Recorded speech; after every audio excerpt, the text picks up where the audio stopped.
नमस्कार। आज हिंदी व्याकरण के संधि के विषय में जानेंगे। संधि दो सार्थक शब्द के आपस में मिलने से जो विकार या परिवर्तन होता है उसे संधि कहते हैं। तो दोनों सार्थक शब्द के प्रथम शब्द प्लस द्वितीय शब्द, तो प्रथम शब्द के अंतिम वर्ण और द्वितीय शब्द के प्रथम वर्ण के मिलने से जो परिवर्तन होता है उसे संधि कहा जाता है। जैसे देव जुग आलय, तो ইয়াত আমি মন কৰিব লাগিব যে দেৱ শব্দটো হৈছে প্ৰথম শব্দ, তাৰে শেষৰ আখৰ ৱ, আৰু দ্বিতীয় শব্দটো হৈছে আলয়, তাৰে প্ৰথম আখৰটো হৈছে আ। তো ৱ আৰু আ অৰ্থাৎ অ আৰু আৰ মিলনৰ ফলত কি হৈছে আ হৈছে। গতিকে ইয়াক যদি আমি পৰিৱৰ্তন কৰোঁ কি হ'ব দেৱালয়। ঠিক তেনেদৰে সতী যুগ ইছ, तो बड़ा ই और बड़ा ই दुईटार परिवर्तনৰ फलत কি হৈছে बड़ा ই হৈছে, तार यार परिवर्तन হৈ পেলাই শব্দটো হৈছে सतीश। तार पिছত आमी जानिम संधि विच्छेद की। यदि संधि के नियमों के अनुसार मिले हुए वर्ण को अलग अलग करके संधि से पहले की स्थिति में पहुंचा दिया जाए तो इसे संधि विच्छेद कहा जाता है। अर्थात संधि में दो ध्वनियों का मेल होता है तो विच्छेद में उसे अलग अलग करके दिखाया जाता है। जैसे शब्द और संधि विच्छेद, महेश महाजुग इस, उच्चारण उत्जुगचारण और संलाप समजुग लाभ। तो यहाँ पे एक तरफ शब्द और दूसरे तरफ संधि विच्छेद दिखाया गया है। संधि के भेद, संधि के तीन भेद हैं, स्वर संधि, व्यंजन संधि और विसर्ग संधि। सबसे पहले हम स्वर संधि के विषय में जानेंगे। दो स्वरों के आपस में मिलने से जो विकार उत्पन्न होता है उसे स्वर संधि कहते हैं। जैसे हिम जुग आलय हिमालय, भाव जुग अर्थ भावार्थ। तो हिमालय शब्दটোত अ और आ लग হৈ পেলাই हिमालय হৈছে আৰু भावार्थ शब्दটোত अ और अ দুটাই अ लग হৈ পেলাই आ হৈছে। स्वर संधि के 5 भेद हैं, दीर्घ संधि, गुण संधि, वृद्धि संधि, यौन संधि और अयादि संधि। तो एक एक करके हम इन संधि के बारे में जानेंगे। सबसे पहले जानते हैं दीर्घ संधि। दो स्वर जब पास पास आते हैं तो दोनों मिलकर उसी वर्ण का दीर्घ स्वर बन जाता है, तो इसे दीर्घ संधि कहते हैं।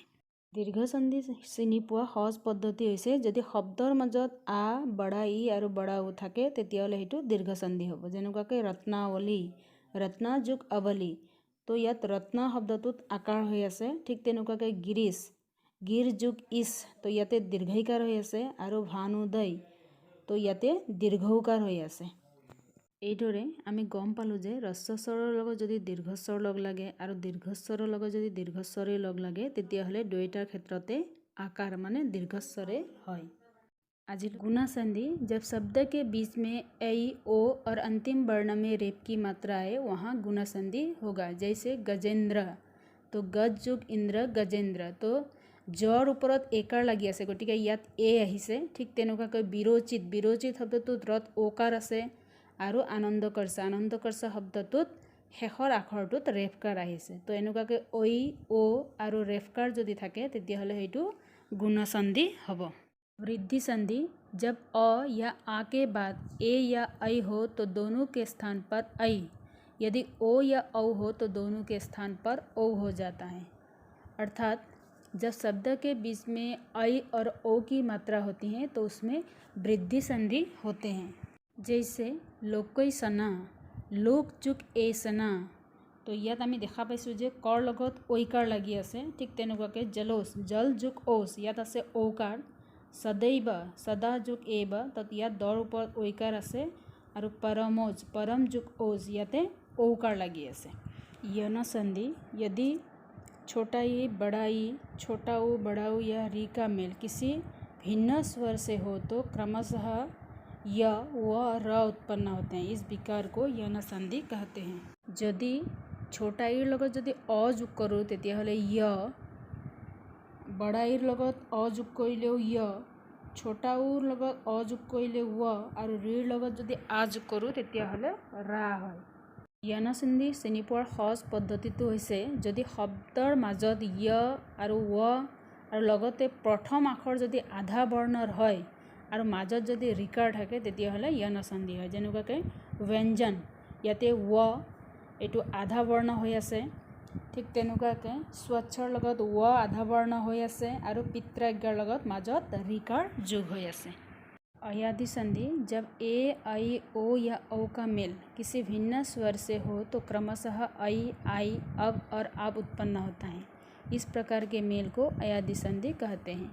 अर्थात यदि एर लगत अ जोग হয় তেতিয়াহ'লে ऐ, ओर लगत अ जोग হ'লে आई, ओर लगत अ जोग হ'লে अब और और लगत अ जोग হ'লে आब এনেধৰে পৰিৱৰ্তন হয়। जैसे गायन गोई जुग अन गायन, पवन पो जुग अन पवन, नाविक नौ जुग इक नाविक, गायिका गई जुग इका गायिका। ইয়াত আমি দেখিছোঁ যে শব্দৰ মাজত য়, ৱ, ৱি, ই আদি যোগ হৈ আছে। তো যদি শব্দৰ মাজত য়, ৱ, ৱি, ই থাকে তেতিয়াহ'লে সেইটো অয়াদি সন্ধি হয়। এতিয়া আহিছোঁ ব্যঞ্জন সন্ধিলৈ। ব্যঞ্জন সন্ধিৰ সূত্ৰটো জানিম। जब किसी व्यंजन के साथ किसी स्वर या व्यंजन के आने से उसमें जो परिवर्तन होता है उसे व्यंजन संधि कहते हैं। সূত্ৰটোৰ পৰা আমি গম পালোঁ যে ব্যঞ্জন বৰ্ণৰ লগত যদি স্বৰবৰ্ণ লগ হৈ থাকে, ব্যঞ্জনৰ লগত যদি ব্যঞ্জনো লগ হৈ থাকে আৰু স্বৰৰ লগত যদি ব্যঞ্জন লগ হৈ থাকে তেতিয়াহ'লে গোটেইখিনিয়ে কি হ'ব? ব্যঞ্জন সন্ধি হ'ব। অৰ্থাৎ প্ৰথম শব্দৰ অন্তিম বৰ্ণ, প্ৰথম শব্দ বুলি কওঁতে আমি ইয়াত এটা শব্দ লৈছোঁ দিক।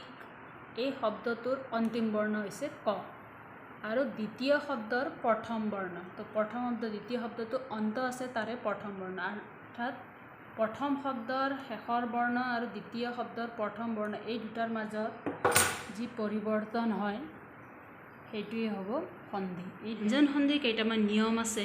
তো এই নিয়মকেইটাৰ বিষয়ে আমি জানিম। তো প্ৰথম নিয়মটো ইয়াতে দিছে যে किसी वर्ग के पहले वर्ण क च ट ट प। তো প্ৰথম আমি যিকেইটা বৰ্গ পাইছোঁ সেইকেইটাৰ বিষয়ে কৈছে क च ट ट प के बाद यदि कोई स्वर आए या किसी वर्ग या तीसरा या चौथा वर्ग या य र ल व ह आए तो पहले वर्ण अपने वर्ण का तीसरे वर्ण हो जाता है।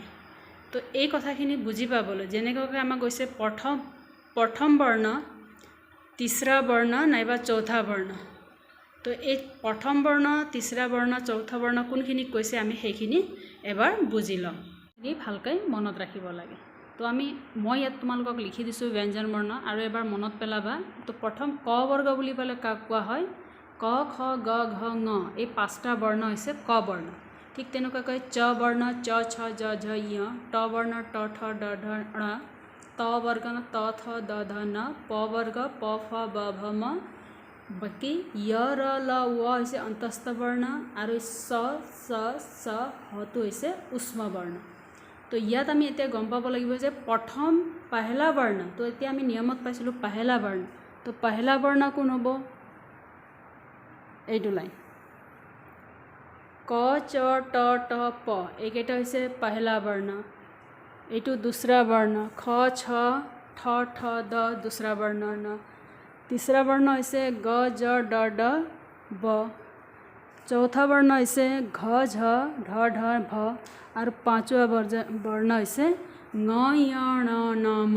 तो আমাক নিয়মত দিয়া আছিল যে पहला वर्ण तीसरे वर्ण में परिवर्तन। যেহেতু আমি पहला वर्ण কি পাইছোঁ ক চ ট ট প। তো আমি বৰ্ণকেইটা ইয়াত লিখি দিছোঁ क च ट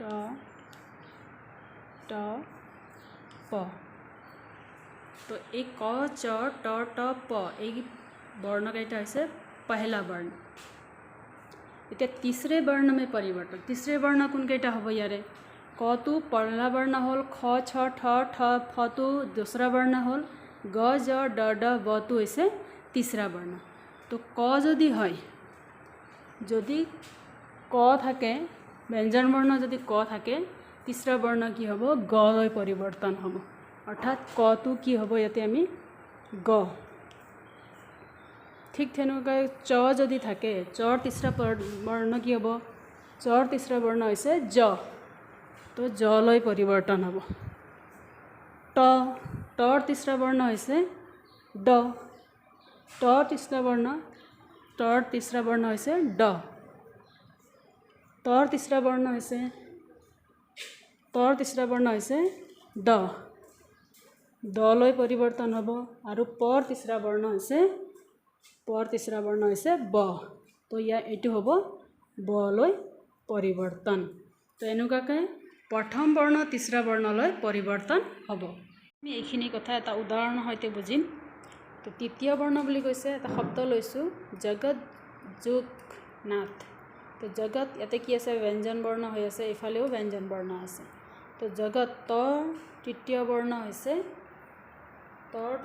হৈছে ন তো এতিয়া তৰ সলনি আমি কি দিম ইয়াতে ন দিম তো তেনেকুৱাকৈ এফালেও ন হৈ আছে তো দুটা ন যুক্ত হ'লে হ'ব কি হ'ব নয়নন্য তো এইকাৰণে জগন্নাথ তো অন্য উদাহৰণ লৈছোঁ বাক যোগ ইছ তো ইয়াতে ব্যঞ্জন বৰ্ণ হৈ আছে আৰু ইয়াতে স্বৰবৰ্ণ আছে তো কৰ তৃতীয় বৰ্ণ হৈছে গ তো গ আৰু ক এইটো দীৰ্ঘস্বৰ যেহেতু আমি জানো স্বৰচিহ্ন ব্যৱহাৰ কৰিব লাগে তো কি হ'ব বাগিছ তেনেকৈ অপ যোগ জ পৰ তৃতীয় বৰ্ণ হৈছে ব তো অ বৈজব জ অব্জ দ্বিতীয় নিয়মলৈ গৈছোঁ দ্বিতীয় নিয়মটোত আছে पहले वर्ण क च ट ट प के आगे न या म आए तो पहला वर्ण अपने वर्ण का पांचवा वर्ण हो जाता है तो ইয়াত মন কৰিব লাগে যে पहला वर्ण আমি पहला वर्ण আগৰ বাৰতো পাইছোঁ ক চ ট ট প যদি এই বৰ্ণৰ লগত কি থাকিব ন নাইবা ম যদি থাকে তেতিয়াহ'লে কি হ'ব এই বৰ্ণবিলাক পাঁচুৱা বৰ্ণলৈ যাব পাঁচুৱা বৰ্ণ বুলি কওঁতে আমি কি বুজো এইটো পাঁচুৱা বৰ্ণ ন য় ন ন ম এটা কৰ পাঁচুৱা বৰ্ণ হ'ব ন চৰ পাঁচুৱা বৰ্ণ হ'ব য় টৰ পাঁচুৱা বৰ্ণ হ'ব অড তৰ পাঁচুৱা বৰ্ণ হ'ব ন আৰু পৰ পাঁচুৱা বৰ্ণ হ'ব ম তো কেনেদৰে পৰিৱৰ্তন হ'ব আমি উদাহৰণৰ সৈতে এই নিয়মটো জানিম এতিয়া जैसे बांग जुग मई এতিয়া কৰ পঞ্চম বৰ্ণ হৈছে ঙ তো আমি জানো কৰ পঞ্চম বৰ্ণ আমি ইয়াতে পাইছিলোঁ কৰ পঞ্চম বৰ্ণ হৈছে ঙ তো কৰ সলনি আমি ইয়াতে কি লিখিব লাগে ঙ লিখিব লাগে ঙ তো ইয়াতে আমি কি লিখিম ঙ লিখিম তো বাং যোগ মই তো কি হ'ব বাক যোগ মই বাং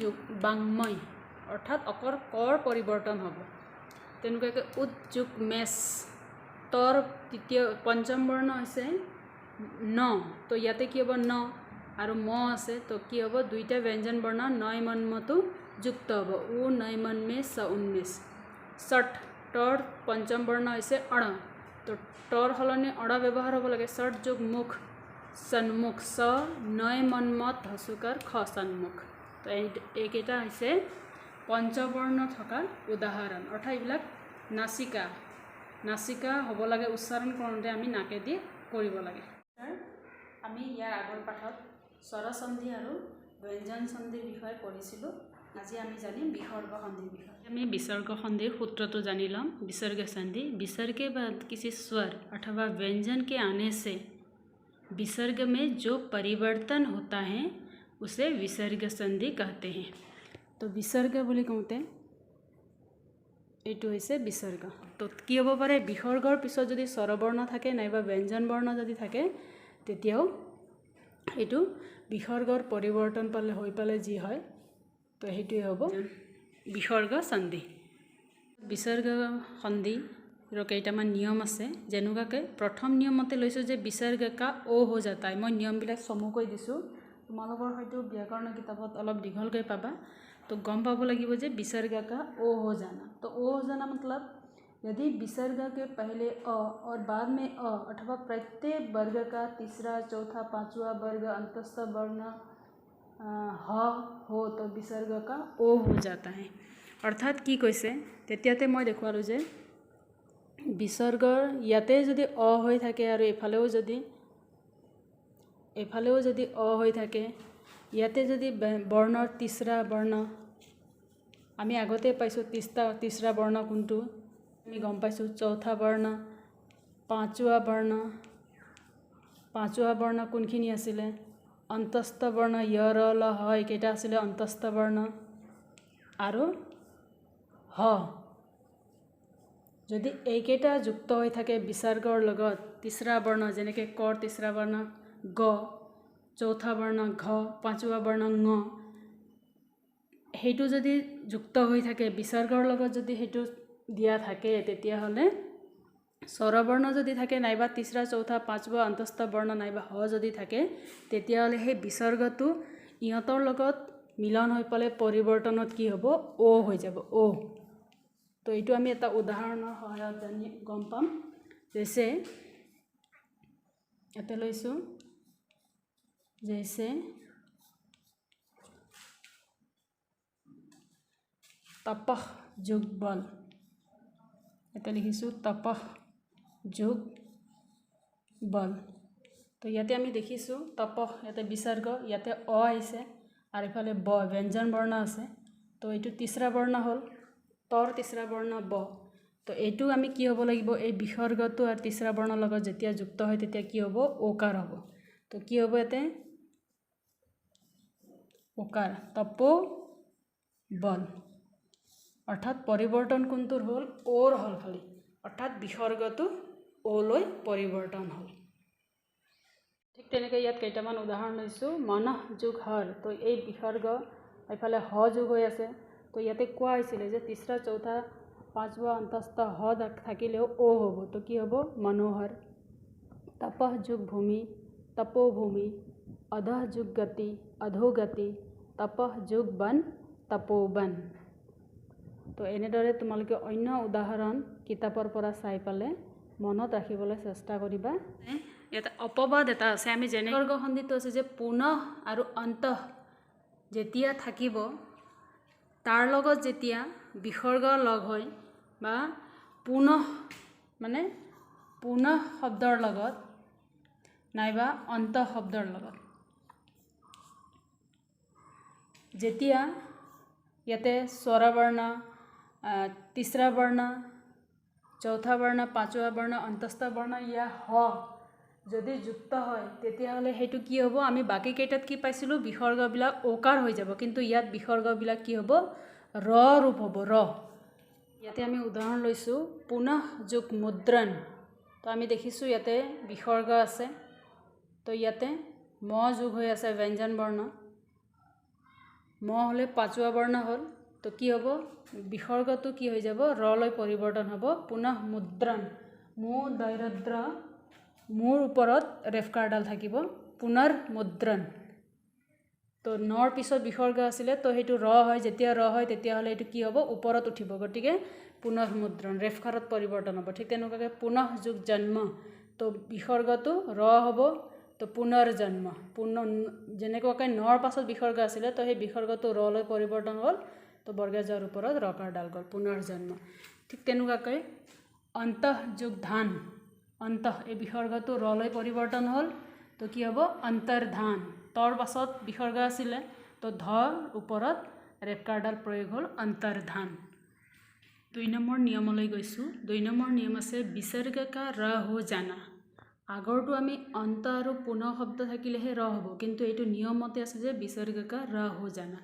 यदि विसर्ग के पहले अ आ को छोड़कर कोई दूसरा स्वर हो और बाद में आ उ या तीसरा चौथा पांचवा या य र ल मतलब अंतस्थ वर्ण हो तो विसर्ग र हो जाता है।